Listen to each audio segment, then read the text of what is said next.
Assembly نے ایک متفقہ قرارداد پاس کی ہے جو فرانس میں گستاخانہ خاکے جن کی اشاعت ہوئی اس پر پوری امہ اور بالخصوص پاکستانی قوم اضطراب کی کیفیت بھی غم و غصہ تھا، اور اس قرارداد کے ذریعے ہم نے بھرپور طریقے سے پاکستان کے عوام اور حکومت کی عکاسی کی ہے، اور میں امید کرتا ہوں کہ انشاءاللہ ہم اسی جذبے کو آگے لے کر چلیں گے۔ میں نے پہلے بھی کہا ہے کہ انشاءاللہ جو OIC کا اجلاس ہوگا، کاؤنسل آف فارن منسٹرز کی جو میٹنگ ہوگی، میرا ارادہ ہے کہ وہاں بھی ایک قرارداد ٹیبل کی جائے جس میں اس گستاخی کی نہ صرف مذمت کی جائے بلکہ ایک ایسا اتفاقیہ، ایک متفقہ لائحہ عمل مرتب کیا جائے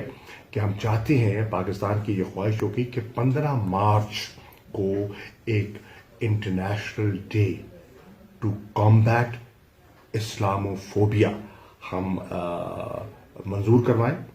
اور OIC ایک جوائنٹ ریزولوشن ٹیبل کرے نیو یارک میں اقوام متحدہ میں جنرل اسمبلی میں، اور ہم چاہتے ہیں کہ وہاں سے اس کو پذیرائی ملے تاکہ یہ جو ایک رائزنگ ٹرینڈ ہے اسلاموفوبیا کا، اس پر قدغن لگ سکے۔ ہم توقع کرتے ہیں کہ جیسے کہ پرائم منسٹر صاحب نے خط لکھا ہے چیف ایگزیکٹو فیس بک کو کہ اس قسم کے مواد کی وہ حوصلہ شکنی کریں اور جو مسلمانوں کے جذبات ہیں ان کا احترام کریں۔ اس قسم کے بیانات جو آئے ہیں، اس سے نہ صرف فرانس میں بلکہ پورے یورپ میں جہاں لاکھوں کی تعداد میں مسلمان آباد ہیں، ان کے لیے پیچیدگیاں پیدا ہو سکتی ہیں اور معاشرہ تقسیم ہو سکتا ہے۔ ہم نے آج ہر مذہب اور ہر جو پیغمبر ہے ان کا احترام کا ذکر کیا ہے ہماری قرارداد میں۔ ہم نے کوئی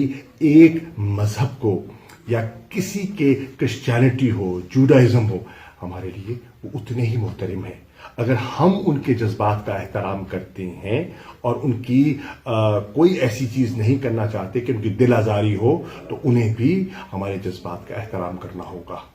بہت شکریہ، بہت شکریہ۔ حکومتی سطح پر اس کے علاوہ کیا کوششیں ہو رہی ہیں؟ میں تو عرض کر رہا ہوں کہ وزیر اعظم نے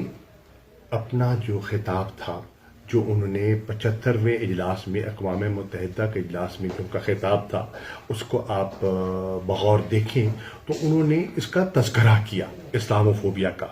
اس سے پہلے جب چارلی ہیبڈو نے اس قسم کی گستاخی کرنے کی کوشش کی تو میرا مذمتی بیان اور میری ویڈیو کلپس آپ کے سامنے ہیں۔ ہم مسلسل اس کی طرف نشاندہی کرتے آ رہے تھے، کرتے آ رہے ہیں، اور یہ ہمارے ایمان کا حصہ ہے اور اس پر ہم قائم ہیں، اور مجھے خوشی ہے کہ آج اس پر اتفاق ہوا، اور سیاست سے بالاتر ہو کے مجھے افسوس ہوتا کہ اگر آج بھی اس پہ سیاست کی جاتی، گو اس پہ ہماری یہ سوچ نہیں تھی، اور بالآخر اپوزیشن نے بھی اس پر اتفاق کیا۔ Thank you very much.